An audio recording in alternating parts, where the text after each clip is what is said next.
Est-ce qu'il parle, lui, le Saint-Esprit? Si vous lisez dans le livre des Actes, la Bible dit que le Saint-Esprit a dit, mettez-moi à part Paul et Barnabas. Le Saint-Esprit parle parce qu'il est le créateur. Ok. Le livre de Job dit, l'Esprit de Dieu m'a créé et son souffle m'a animé. Le Saint-Esprit, c'est la même personne que Jésus, la même personne que le Père. Ok. Donc, en fait, je dirais, il y a 3 dispensations, ou ce qu'on appelle 3 personnes de Dieu.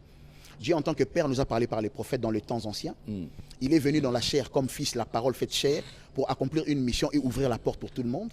Et après avoir ouvert la porte, maintenant, il est comme le Saint-Esprit, Dieu habitant dans le corps de l'homme, marchant avec nous. Dieu, Christ en nous, l'espérance de la gloire. Il est là pour marcher avec nous. Je serai avec vous jusqu'à la fin du monde. Il est là pour nous aider. Il est là pour marcher avec nous. Il est là pour nous diriger. Il est là pour nous donner la victoire. De la même manière qu'il a fait vaincre Jésus, il veut également que nous puissions marcher dans la même victoire.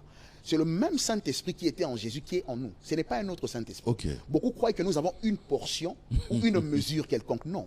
Le même Saint-Esprit dans sa totalité, dans sa perfection, dans tous ses attributs et dans toute sa force est en nous. Raison pour laquelle la Bible dit, si l'Esprit qui a ressuscité Christ d'entre les morts habite en vous, il ressuscitera vos corps mortels. Le Saint-Esprit vient en nous pour que nous puissions marcher dans une relation d'amitié, marcher avec lui, avoir une communion, une profondeur, une intimité profonde. Malheureusement, peu de personnes marchent dans cette dimension, raison pour laquelle beaucoup font des erreurs. Il est là pour nous montrer le chemin, pour nous guider. La Bible dit que Jésus, après avoir été rempli du Saint-Esprit, je parle de Jésus comme ami du Saint-Esprit, naissance, il est né la parole faite chair, serviteur dans la maison de Joseph, et à 30 ans, il est entré dans le Jourdain. Et quand il est entré dans le Jourdain, le Saint-Esprit est descendu sur lui. Ça, c'est la dimension du remplissage, la dimension de l'ami du Saint-Esprit. Et le Saint-Esprit l'a conduit dans le désert, l'a dirigé dans le désert. Vous voyez? Donc chaque enfant de Dieu doit atteindre ce stade où il est conduit par le Saint-Esprit, où il vit une communion, une intimité profonde et où il entend la voix du Saint-Esprit clairement. Mais est-ce que cela ne demande pas une formation, une initiation? Je sais que les chrétiens n'aiment pas ce mot initiation. Ça ne demande pas une formation? En fait, tu dois passer par ce stade-là.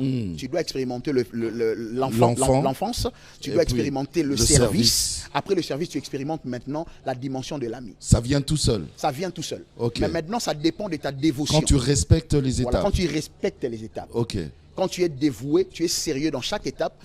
En fait, dans l'école de Dieu, c'est la seule école où on ne saute pas des stades ou des niveaux. Amen. Tu peux sauter n'importe où. Tu peux brûler des étapes n'importe où, mais dans l'école de Dieu, on ne saute pas d'étapes. Chaque étape que tu respectes et que tu réussis te projette à une autre étape. Donc ça veut dire que en si tant tu ne qu'enfant, réussis pas, si tu ne réussis pas, tu restes dans cette étape. Raison pour laquelle beaucoup se sont limités dans le service, malheureusement. Et après il y a d'autres qui sont restés enfants. Beaucoup sont restés enfants. Il est serviteur, mais enfant. D'autres, il est serviteur, juste serviteur. Il n'entend pas le Saint-Esprit. Il a besoin d'expérimenter, je dirais dans des réunions à l'église où il y a la chaleur du Saint-Esprit pour qu'il y ait une prophétie qui sorte de l'église, pour qu'il ait une direction. Mais or, nous sommes appelés à entendre le Saint-Esprit à n'importe quel moment. Il est là, il est plus proche de nous que notre propre corps.